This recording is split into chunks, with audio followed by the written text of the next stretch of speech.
আসসালামু আলাইকুম। বিশ্ব ঐতিহ্য সুন্দরবনের তৃতীয় পর্বে স্বাগতম। সকালটা শুরু হচ্ছে এই কটকা খাল থেকে।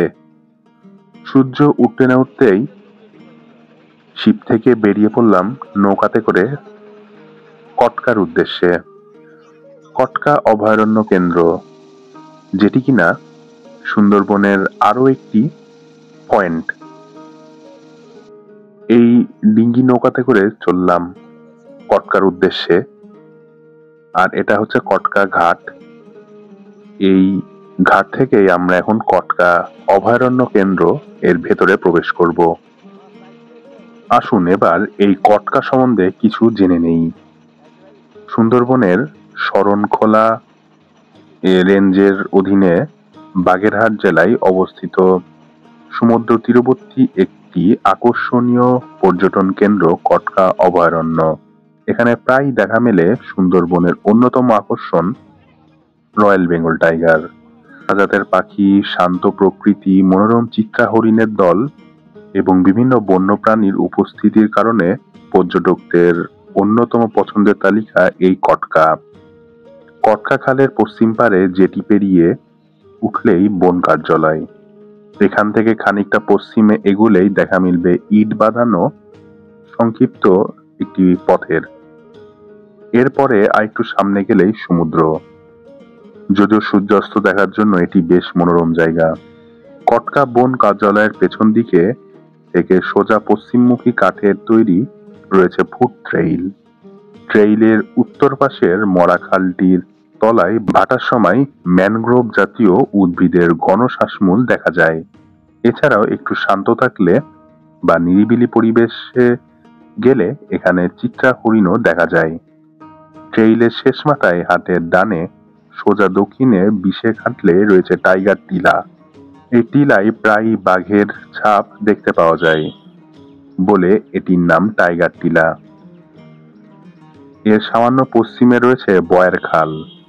দুই পাশে কেওড়া, গোলপাতা আর নানান পাখির কলাকলিতে মুখরিত থাকে জায়গাটি। কটকা জেটির উত্তরে খালের চর জুড়ে থাকা কেওড়া বনে দেখা মেলে দলবদ্ধ চিত্রা হরিণ, বানর ও শূকরের। এখানে সুন্দরবনের সবচেয়ে বড় পাখি শিক্ষিত মদন টাককে দেখা যায়। আবার শীতের সময় ভাগ্য ভালো থাকলে দেখা মিলতে পারে লোনা জলের কুমিরও। বন কার্যালয়ের ঠিক ওপারে ছোট খাড়ি চলে গেছে সোজা পূর্ব দিকে। সুন্দরবনের এই গভীরে অর্থাৎ এই কটকাতে ভ্রমণের ক্ষেত্রে অবশ্যই টেলিটক সিম সাথে রাখবেন, কারণ এইখানে আর অন্য কোনো মোবাইলের নেটওয়ার্কের টাওয়ার নেই।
ভিডিওর এই পর্যায়ে আমাদের গাইড আঙ্কেল আনিস আঙ্কেলের কিছু বক্তব্য শুনবো। আমরা বাংলাদেশের একদিক থেকে স্থলভাগের শেষ প্রান্তে সুন্দরবনের কটকা অফিস পাড়াতে অবস্থান করছি। আমার পিছনে বিস্তীর্ণ বনভূমি এবং এই যে বনভূমির যে গাছপালাগুলো দেখছেন, যে গাছপালাগুলো মারা গেছে, এটা হচ্ছে সিডর, আইলা এবং নার্গিসের হচ্ছে আঘাতের ফসল।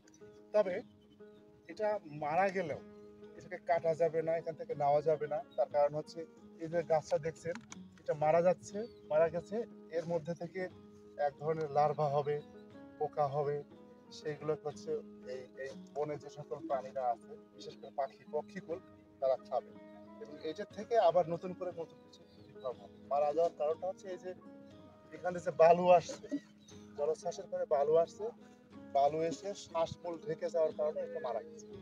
এই শ্বাসমূল মারা গেলে পরে এই গাছগুলো মারা যায়। এভাবে বনভূমির একটা পরিবর্তন আসছে। তবে এটা ভয়ের কিছু নাই, একদিকে মারা যাচ্ছে, অন্যদিকে আবার নতুন করে চর যাচ্ছে। আর সেখান দিয়েও আমাদের ওই যে অনেক দূরে দেখা যাচ্ছে যে আরো সব মানে বন নতুন করে করে হচ্ছে। সামনে এটা হচ্ছে বঙ্গোপসাগর, এর ওপাশে বা ওই দিকে অনেক দূর দিয়ে আবার নতুন নতুন চর সৃষ্টি হচ্ছে। সুন্দরবন এটা বিশ্ব ঐতিহ্য, ইউনেস্কো খ্যাত ওয়ার্ল্ড হেরিটেজ। এটা আমাদের বাংলাদেশের ফুসফুস, বাংলাদেশের হৃদয়, বাংলাদেশের একটা বড় সম্পদ। সবাই মিলে আমাদেরকে এই বনটাকে রক্ষা করতে হবে। এর মধ্যে অনেক হরিণ, বাঘ সহ অন্যান্য প্রাণী আছে। তো বিশ্ববাসীকে জানাই, সুন্দরবন ভ্রমণ করুন, সুন্দরবনে আসুন, সুন্দরবনকে জানুন এবং বাংলাদেশকে বিশ্বের কাছে তুলে ধরুন। ধন্যবাদ সবাই।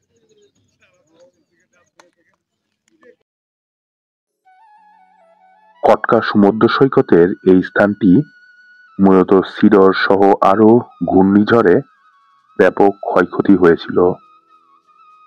সেখান থেকেই এই গাছগুলো এখনো এভাবেই উপড়ে পড়ে আছে।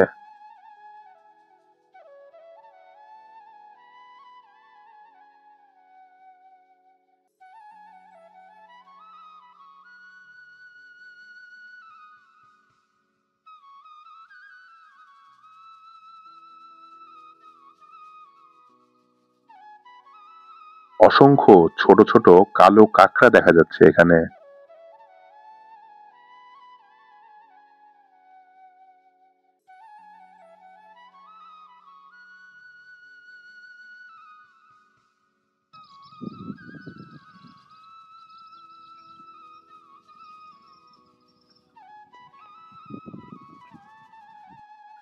এটাই সেই ফার্নাকল।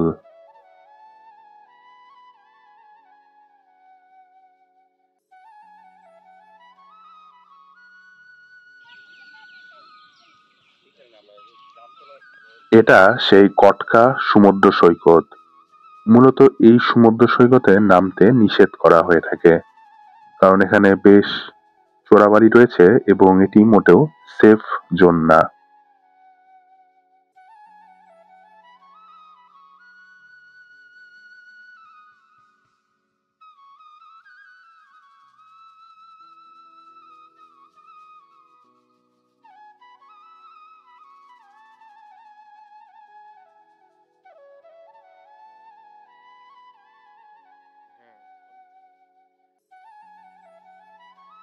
এটা হচ্ছে মিঠা পানির পুকুর, যেটি মূলত এখানকার হরিণ কিংবা আরো বন্যপ্রাণীদের পানি খাওয়ার একটি সুব্যবস্থা।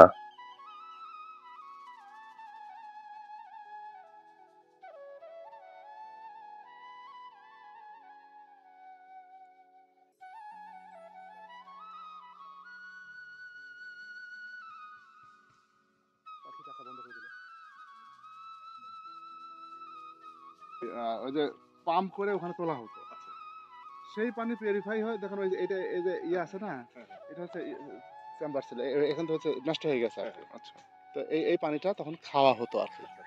এখানে তো হচ্ছে লবণাক্ত পানি চারদিকে, তো সেই চারদিকে পুকুরের পানি কি লবণাক্ত? না না, পুকুরের পানি লবণাক্ত না, মিঠা পানি।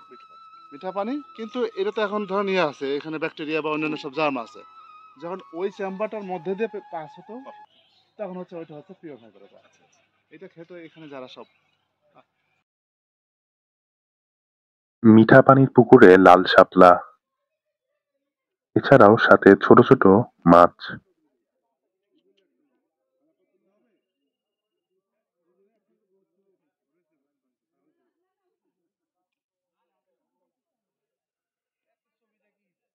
এটাই সেই টেলিটক টাওয়ার।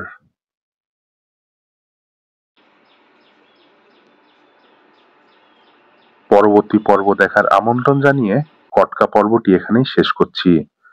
ধন্যবাদ, আল্লাহ হাফেজ সবাইকে। চ্যানেলটি সাবস্ক্রাইব করবেন।